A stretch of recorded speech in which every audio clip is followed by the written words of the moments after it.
नमस्कार।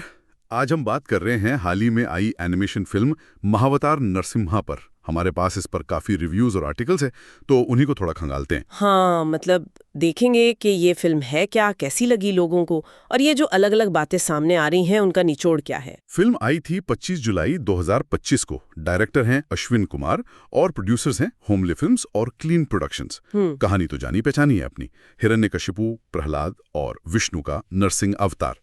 और इसमें दिलचस्प बात यह है कि बजट तो सिर्फ 20 करोड़ का था, लेकिन सुनने में आया है कि भारत में शुरू के हफ्तों में ही करीब 21.85 करोड़ रुपए नेट कमा लिए। हाँ, ये तो जबरदस्त बात है। मतलब एक एनिमेशन फिल्म के लिए ऐसी ओपनिंग दिखाता है कि दर्शकों को कुछ खास लगा इसमें। बिल्कुल कनेक्शन बना है। और सिर्फ इतना ही नहीं, ये असल में एक बड़े प्लान का हिस्सा है, महावतार सिनेमैटिक यूनिवर्स। ओह अच्छा, ये क्या है? ये एक पूरी सीरीज प्लान कर रहे हैं जिसमें 2037 तक 7 एनिमेटेड फिल्में आएंगी। अरे वाह, 7 फिल्में?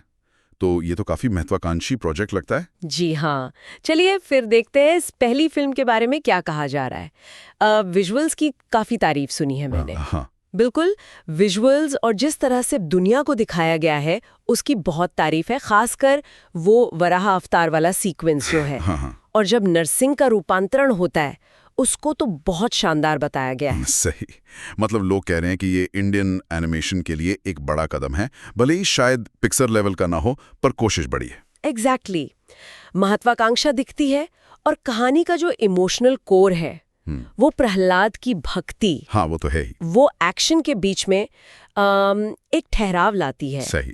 प्रहलाद की जो अटूट आस्था है वो फिल्म को जमीन से जोड़े रखती है, खासकर परिवारों और बच्चों के लिए।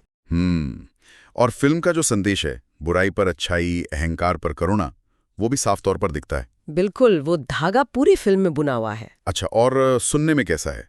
मतलब वॉइस एक्टिंग और बैकग्राउंड स्कोर, सैम सीएस का नाम आ रहा है। हाँ, वॉइस परफॉर्मेंस को सराहा गया है और सैम सीएस का जो बैकग्राउंड स्कोर है वो काफी दमदार बताया जा रहा है। खासकर वैदिक मंत्रों के साथ जो ऑर्केस्ट्रा का इस्तेमाल है, क्लाइमैक्स में बहुत असर डालता है। तो मतलब तारीफें तो काफी हैं, लेकिन कुछ कमियां भी होंगी। हाँ, देखिए, जहाँ इतनी अच्छी बातें हैं वहीं कुछ चीजें खटकी भी हैं लोगों को।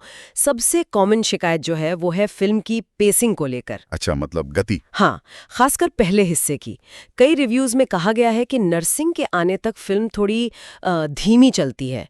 कुछ सीन थोड़े दोहराव वाले भी लगते हैं। हाँ, ये तो मैंने भी पढ़ा, थोड़ा खिंच गया शायद पहला हाफ। और दूसरी बात है एनिमेशन की क्वालिटी, उसमें थोड़ा उतार चढ़ाव है। उतार चढ़ाव मतलब कुछ सीन जैसे एक्शन वाले वो तो काफी अच्छे बने, लेकिन जो नॉन एक्शन सीन्स हैं उनमें मूवमेंट कभी-कभी थोड़ी अटकी हुई सी लगती है।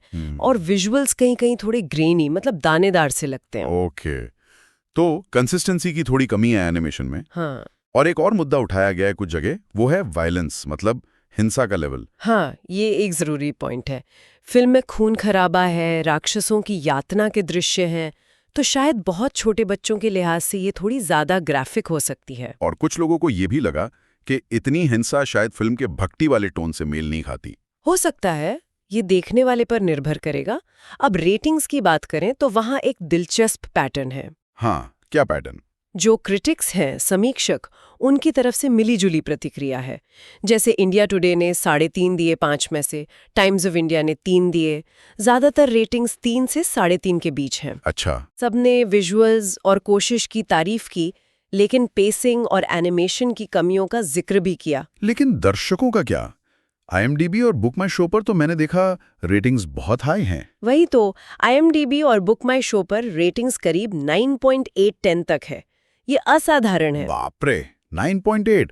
तो इतना बड़ा फर्क क्यों क्रिटिक्स और ऑडियंस में? लगता है कि क्रिटिक्स शायद तकनीकी पहलुओं पर ज्यादा ध्यान दे रहे थे, जैसे पेसिंग, एनिमेशन की एक रूपता वगैरह। और आम दर्शक कहानी के इमोशन, भक्ति भाव, भव्य दृश्यों और अपनी संस्कृति से जुड़ाव, इन सब चीजों से ज्यादा कनेक्ट कर पाएं। बिल्कुल, ये दिखाता है कि कहानी कहने का जज्बा और भावनात्मक जुड़ाव कितना मायने रखता है, खासकर ऐसी कहानियों में। तो कुल मिलाकर हम कह सकते हैं कि ये भारतीय एनिमेशन के लिए एक जरूरी फिल्म है, एक महत्वाकांक्षी कोशिश। हाँ, इसमें इमोशनल डेप्थ है, बनाने वालों का जुनून दिखता है। हाँ, पेसिंग और हिंसा को लेकर कुछ सवाल है, लेकिन फिर भी ये एक हिम्मत वाला कदम है। सही कहा, तकनीकी सीमाएं शायद रही हों, पर पौराणिक कहानियों को मॉडर्न एनिमेशन के जरिए बड़े पर्दे पर लाने की एक कोशिश सराहनीय है। बिल्कुल, और इससे जुड़ा एक सवाल मेरे मन में आ रहा है। अब जब ये फिल्म सफल हुई है और ये सिनेमैटिक यूनिवर्स की बात हो रही है, हाँ। तो भारत में पौराणिक कथाओं और एनिमेशन के भविष्य पर इसका क्या असर पड़ेगा? क्या हमें ऐसी और बड़ी परियोजनाएं देखने को मिलेंगी, या ये दर्शकों की उम्मीदों को ही बदल देगा कि एक भारतीय एनिमेटेड फिल्म कैसी होनी चाहिए? ये वाकई सोचने वाली बात है। भविष्य क्या मोड़ लेता है ये देखना दिलचस्प होगा। चलिए, इसी विचार के साथ आज की ये चर्चा यहीं खत्म करते हैं।